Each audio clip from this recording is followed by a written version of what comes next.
Welcome to the Slop Farm. Enjoy the video. You start by powering both devices and placing them close enough for cables.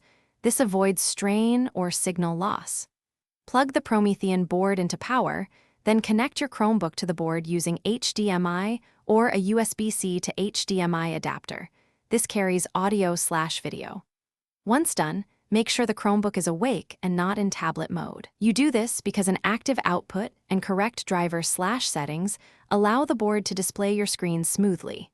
Without that, mirroring will fail. Once the physical connection is up, you configure the display so the board shows what you want. Open Settings and detect the external display. Choose Mirror to show identical content, or Extend to use the board as extra workspace. Make sure resolution matches the board's native resolution to avoid scaling issues.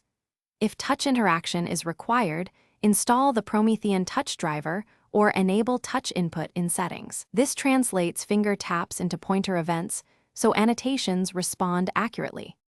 You finish by launching Promethean software and running a quick calibration. Calibration aligns touch with the displayed image, so marks appear where you touch. Test audio and annotation tools, and try the stylus or finger to confirm responsiveness. If anything goes wrong, start simple. Switch to a known good HDMI cable, reboot the Chromebook and board, and verify the board's input source matches the port you used. That solves most issues. If not, reinstall drivers or contact IT for a deeper check.